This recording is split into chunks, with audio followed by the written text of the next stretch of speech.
Many anime take place in fairly predictable settings, from your common fantasy and isekai anime which all just set place within the world of SAO, to the incredibly generic high school setting which most romances and harems fall under. And unfortunately enough, very few anime tend to deviate from this pattern, so whenever an anime does actually want to remove itself from the trend, it does become pretty noticeable. And this is where Ameku M.D, Doctor Detective fits in. It's an anime which takes place in and operates within the halls of the hospital, where our main character, Ameku, is trying to reach Diamond in Valorant. And the most I could say is that he's just the super genius kind of doctors, the doctors that just don't need to try and just look at a patient and be like, yo, you have STDs. And as like Yagami, when she sees someone be strolled in with no leg and blue blood, she's going to become pretty ecstatic. And before you even ask, no, this isn't magic or anything weird mumbo jumbo like that. It does look like magic because we're stupid and we don't know what the hell this is, but don't worry, that's what this anime is for. And Ameku, Detective M.D, will be trying to piece together what the hell happened to this guy.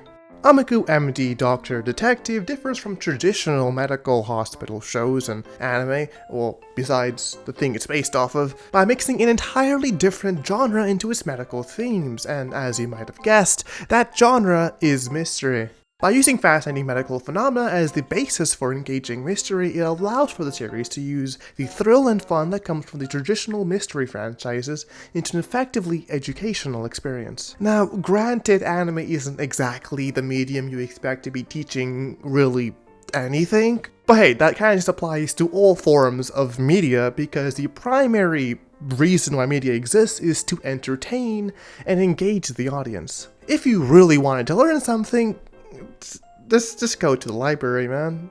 But Dr. M.D. Doctor Detective isn't incredibly shit at teaching you, I would say. It's pretty good. I think the most entertaining part of it is that it engages the audience with the whole mystery aspect of it, and while they try to unravel the mystery, they kind of have to learn some medical knowledge, which is pretty good. Overall, I think the anime provides a unique experience that you can really find anywhere else, especially within the medium of anime.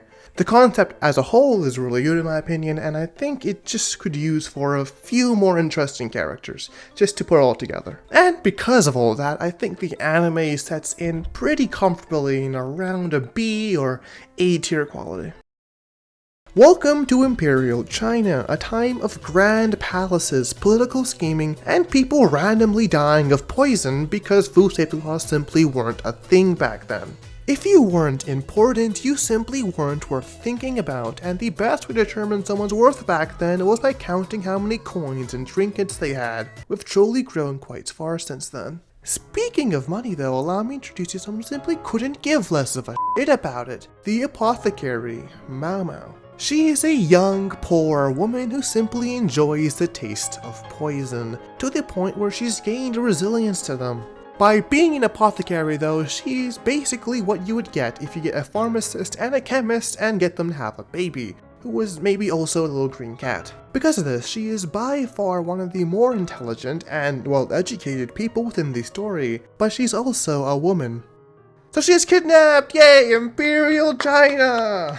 And, well, she gets sold off to the Emperor, because of course he's the Emperor, and no, she's not in his harem, thank God. What she ends up becoming is a low-ranking maid within the inner court, what is basically a woman-only area where the Emperor keeps all of his wives. Luckily for her though, the rich are the ones getting poisoned, and the poisons are the ones that she remembers with the taste of vanilla. So she uses her craft of being an apothecary alongside her intellect to get her ass out of this men's fantasy in any ways she can. If you haven't already seen the Apothecary Diaries, well, you're kinda just missing out, because it is by far one of my favorite anime airing this season, as well as one of the best anime to air in the past few years. With a compelling female lead, plenty of interesting characters, very good animation, and an engaging mystery storyline, it's very hard not to enjoy yourself while watching the Apothecary Diaries. With the same voice actors, the same studio, and the same producers, the anime will feel like it's never left at all. There is absolutely zero doubt in my mind that I'll be enjoying the Apothecary Diaries this season, so it's obviously deserving of an S tier. After only a 9-month break, Solo Leveling is back and is better than ever because, well, the first season, while it was amazing, it was more just a free trial of what Solo Leveling is known for. So if you haven't seen the first season, which would be surprising to me, welcome to anime. It's about the world's weakest hunter. A hunter is someone that goes in the portals and like fight the enemies, bang, bang, bang, bang. Gain the ability to level up in a world where you cannot improve the stats you were given when you first discovered your power. Hence, solo leveling. Especially now that we have Jin-Woo's primary ability is his ability to rise the dead and make his shadow army bigger and bigger. We did just first see him use the ability back on Icarus in Season 1, but, that isn't a one-off. He can do that again to more enemies, and the beauty of it is that he can continuously just use his bigger army to beat bigger and stronger enemies, and then add those bigger and stronger enemies to make his army even bigger. Now, overall, I don't really think I can hate solo leveling. It's low, it's a pretty basic power fantasy, and it's high, it's a fucking badass! Get him, Jin-Woo! Mappa is releasing another new anime this season, this time an anime original called Zenshuu. It revolves around hero Natsuko, who after watching an animated movie called A Tale of the Perishing in her youth, grew up to be one of the best upcoming animation directors of all time. Her stardom was cut quite short though, as her shitty manager accidentally food poisoned her through the medium of clams, the exact same way the creator of A Tale of the Perishing had died moments ago. But the story doesn't end here, no. She, upon her own death, finds herself in the world of A Tale of the Perishing, which, could have been cool and all, but the problem is A Tale of the Perishing's world is basically akin to what you'd find in a medieval cartoon sad movie. Well, now that she's stuck in this medieval world, Natsuko, with her knowledge of the story and a bit of magic animator powers, agrees to help the heroes in exchange for food and just a non-peasant lifestyle.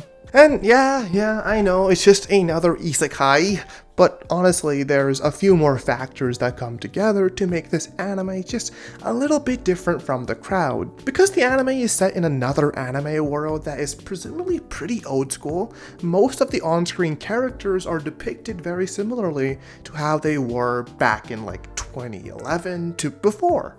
And on top of that, there are just a lot of old school archetypes that just haven't shown up for like 20 years that are within this anime. For example, this Humpty Dumpty of a main heroine, ?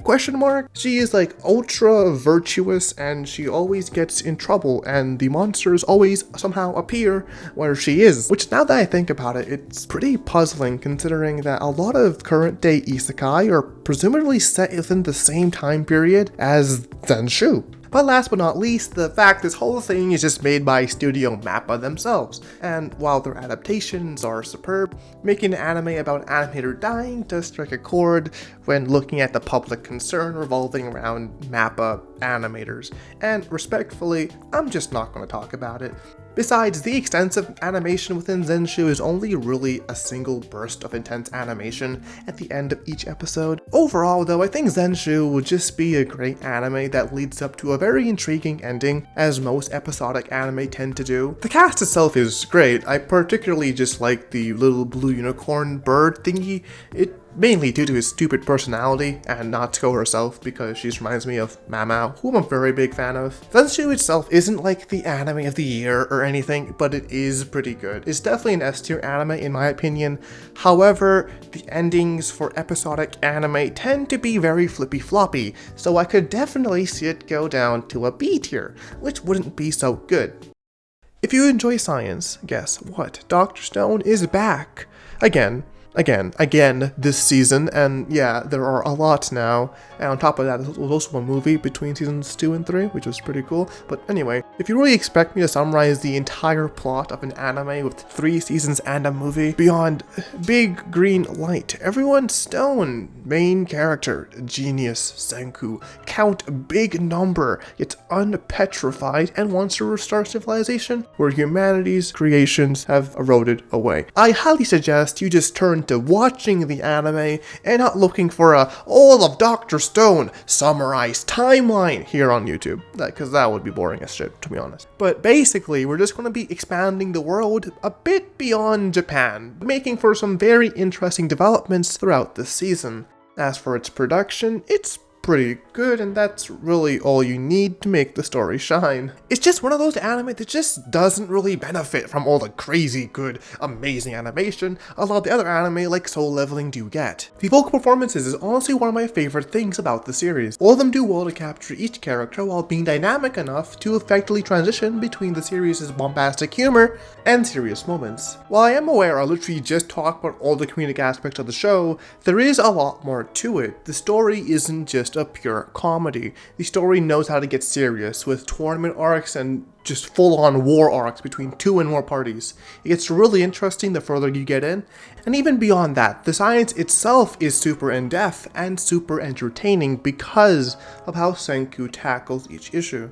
If you really haven't seen Dr. Stone, I just cannot recommend it enough. It is by far one of the most unique shows that have been airing the past half decade, and like Ameku, it is devoted to scientific accuracy with each development it goes through. For all that and more, top of A tier it goes.